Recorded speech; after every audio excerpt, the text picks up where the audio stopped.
தேவனால் வல்லமையாய் பயன்படுத்தப்பட்டு வந்தவரும் நூற்றுக்கணக்கான ஆவிக்குரிய பாடல்களை எழுதியவருமான போதகர் ஜான் வர்கீஸ் தனது 99வது வயதில் கர்த்தருடைய ராஜ்யத்துக்குள் இளைப்பாறும்படி சென்றிருக்கிறார். போதகர் ஜான் வர்கீஸ் மக்களால் முட்டம் ஜி வர்கீஸ் என்றும் அழைக்கப்படுகிறார். 1925ஆம் ஆண்டு பிறந்த இவர் 2024ஆம் ஆண்டு பிப்ரவரி மாதம் வரை தேவனுக்காக வாழ்ந்து மறைந்துள்ளார். 2024 பிப்ரவரி 12ஆம் தேதி இவரது உடல் நல்லடக்கம் செய்யப்பட்டது. இவர் எழுதிய பாடல்கள் மலையாளத்தில் இன்றளவும் உயிரோட்டம் உள்ளதாயிருக்கிறது. போதகர் ஜான் வர்கீஸ் மரணமடையும் 2 தினங்களுக்கு முன்பு அவரை சந்திக்க வந்த போதகர்கள் அவர்களுக்கு பிடித்த ஆராதனை பாடலை பாடும்போது தன் வயோதிப நிலையில் படுக்கையில் இருந்து கொண்டே கரங்களை உயர்த்தி ஆராதித்த காட்சி நம்மை மெய்சிலிர்க்க செய்கிறது.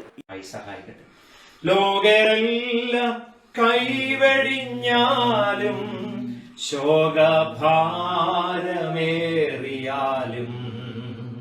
യേശുരക്ഷകനൻ താങ്ങും തണലുമായി അവനെന്നെ മറക്കുകയില്ല, മൃത്യുവിലും കൈവിടില്ല. താതനിഷ്ടം ഞാൻ ഇതെന്നും ജീവിക്കും, താതനിഷ്ടം ഞാൻ ചെയ്തെന്നും ജീവിക്കും. இந்த மிஷனரியின் வாழ்வில் தேவன் செய்த அற்புதங்கள் ஏராளம் உண்டு. ஆனால் இந்த காணொளியில் அவரது ஆரம்ப காலத்தில் தமிழக எல்லைக்குள் நடைபெற்ற ஒரு அற்புதமான சம்பவத்தை நாம் கேட்க இருக்கிறோம். சாட்சியை கேளுங்கள். இத்தகைய ஊழியர்களுக்காக தேவனை நன்றியோடு துதியுங்கள். நன்றி. முட்டம் வர்கீஸ் அவர்கள் தேவ மனிதர்.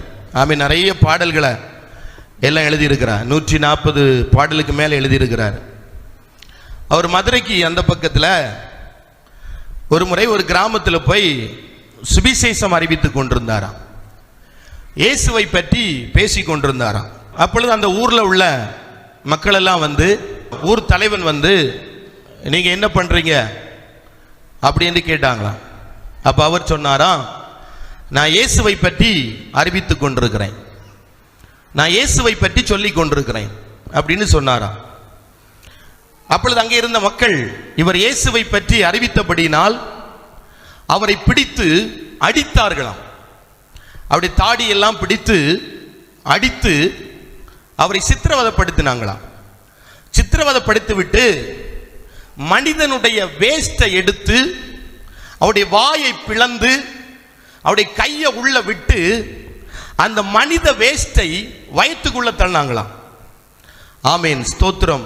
இந்த தேவ மனித அடிப்பட்டு மனித வேஸ்ட் உள்ள போயிட்டு அவருடைய காரெல்லாம் அடிச்சு நொறுக்கிட்டாங்களாம். காரையெல்லாம் அடித்து நொறுக்கி ரொம்ப சித்திரவதைப்படுத்திட்டாங்களாம். இந்த தேவ மனித ஒன்றும் சொல்லாம அந்த இடத்துல இருந்து புறப்பட்டு வந்துட்டாரு. ஆமேன். கை உள்ள இறக்கப்பட்டபடினால், மனித வேஸ்ட் உள்ள இறக்கப்பட்டபடினால் தொண்டையெல்லாம் புண்ணு, வாயெல்லாம் புண்ணு.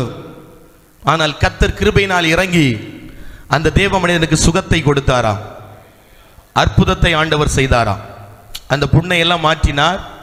சரத்தில் இந்த கஷ்டத்தை எல்லாம் ஆண்டவர் மாற்றினாராம். அப்புறம் 2 மாதம் கழித்து அந்த இடத்திற்கு மறுபடியும் இவர் போகிறாராம். போகும் பொழுது நிறைய போலீஸ்காரர்கள் அங்கே குவிக்கப்பட்டிருக்கிறார்களாம். ஆமே. கேட்டாராம், இங்க போலீஸ் நிறைய குவிக்கப்பட்டிருக்கிறது அப்படின்னு கேட்டா, ஸ்தோத்திரம், அங்க சொன்னார்களாம், இந்த ஊருக்கும் இன்னொரு ஊருக்கும் கலவரம் ஏற்பட்டது. கலவரம் ஏற்பட்டபடினால் ஸ்தோத்திரம், இங்க இருக்கிற 300 வீடுகளை தீ கொடுத்து எரித்து போட்டு விட்டார்கள். அன்னைக்கு தேவ மனுஷனை சித்திரவதைப்படுத்தும் பொழுது அந்த ஊர்ல உள்ள மக்கள் எல்லாம் அழுதார்களாம் என்று. இந்த காட்சியை பார்த்து அழுதார்களாம். ஐயோ, இவரை இவ்வளவு வேதனைப்படுத்துறாங்களே, இவ்வளவு கஷ்டப்படுத்துறாங்களேன்னு அந்த ஊர்ல உள்ள மக்கள் எல்லாம் நின்று அழுதார்களாம். அதே மக்கள் சொன்னார்களாம், அன்றைக்கு தேவ மனிதனை இந்த இடத்தில் வைத்து சித்திரவதைப்படுத்தினபடினால் இந்த ஊருக்கு ஒரு அழிவு கடந்து வந்தது. அந்த தேவ மனுஷர் என்ன சொல்றாருன்னா, அந்த சாம்பல் வழியாக அப்படியே நடந்து போனாராம். நாட்கள் கழிந்ததாம். அந்த இடத்தில் ஒரு ஆலயம் கட்டப்பட்டது. ஆமீன். ஆலயம் எழுப்பப்பட்டது. அந்த ஆலயத்தில் பிரசங்கம் பண்ணும்படியாக இந்த தேவ மனிதரை அழைத்தார்களா? அந்த கன்வென்ஷன் கூட்டத்தில் இந்த தேவ மனிதன் பிரசங்கம் பண்ணாரா? தேவ பிள்ளை கவனிங்க. எந்த இடத்துல சித்திரவதப்படுத்தப்பட்டாரோ, எந்த இடத்துல அடிக்கப்பட்டாரோ, எந்த இடத்துல மனித வேஷம் அவருக்கு கொடுக்கப்பட்டதோ, அதே இடத்துல கர்த்தர் அவரை மேன்மைப்படுத்தி, அதே இடத்துல கர்த்தர் அவரை உயர்த்தி, அதே இடத்துல அவருடைய தலையை கர்த்தர் நிமிர பண்ணினாரா? போதகர் ஜான் வர்கீஸ் இந்தியாவில் மட்டுமல்லாது ஏராளமான உலக நாடுகளுக்கு சென்றிருக்கிறார். அமெரிக்க தேசத்தின் அதிபரின் மனைவி இவரது சாட்சியை கேட்பதற்காகவே விரும்பி அழைத்துள்ளார். அப்பொழுது நடைபெற்ற சுவாரஸ்யமான சம்பவத்தை போதகர் ஜான் வர்கீஸ் தாமே கூறுவதை கேட்கலாம்.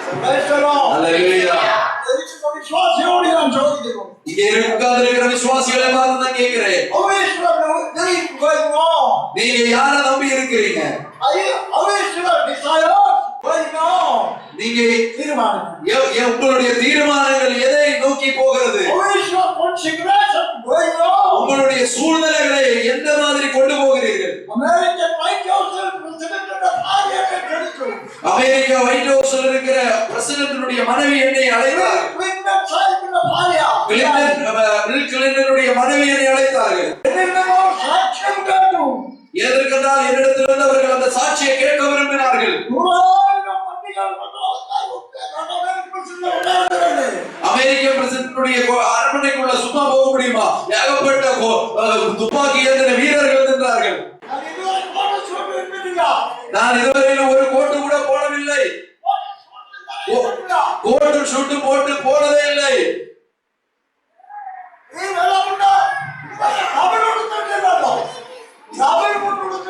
இதுவரையிலும் இது சிங்கிள் முண்டு அல்லாம டபுள் முண்டு கூட வேட்டி கூட கட்டினதில்லை. சிங்கிள் வேட்டி தான் கட்டி இருக்கிறேன். உலக ராஜ்யம் முழுவதும் கர்த்தர் கொண்டு போகிறார். பிரபுக்களுடைய நடுவே கர்த்தர் கொண்டு போகிறார். ராஜாக்கன்மாருடைய நடுவே கர்த்தர் கொண்டு போகவில்லையா? பிரபுக்கன்மாருடைய நடுவே கர்த்தர் கொண்டு போகவில்லையா? தீர்மானம் எடுத்த தீர்மானத்தை கடைசி வரையிலும் நிலைநிறுத்துவதுதான் ஆவிக்குரிய வாழ்க்கை. நம்முடைய பதவி, பட்ட பதவி, பணம் அல்ல ஆவிக்குரிய வாழ்க்கை. ₹1,17,000 விலை மதிப்புடைய ஒரு கோட்டும் சூட்டும் அந்த கிளாரின் அவர்கள் என்னோட கையில் கொண்டு வந்தார்கள். நீங்க வீட்டுல போயிட்டு அதை போட்டு வாங்க சொன்னாங்க.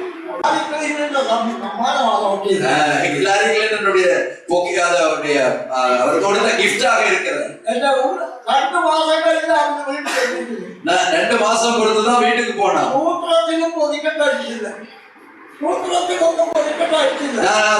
அதுக்கு முன்னாடி போய் அது என்ன தந்திருக்கிறாங்கன்னு சொல்லிட்டு அவங்களுக்கு அது சீக்கிரம் போய் எல்லாம் நான் பிரிச்சே பார்க்கவில்லை. 2 மாசம் பொறுத்துதான் வீட்டுக்கு அந்த பொருள் போனது.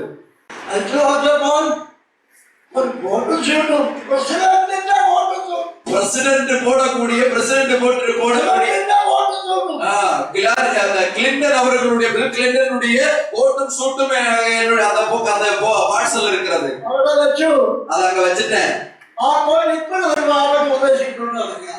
ஒரு கஷ்டப்படுகிற ஒரு ஊழியக்காரர் அதை போட்டு கொண்டு நடக்கிறார். பேண்ட் இன்னொரு பாஸ்டர் போட்டு நடக்கிறாங்க.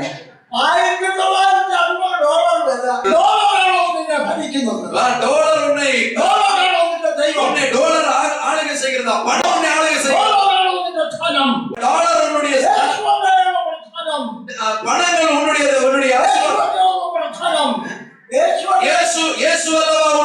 ஆசீர்வாதம். பொக்கிஷம்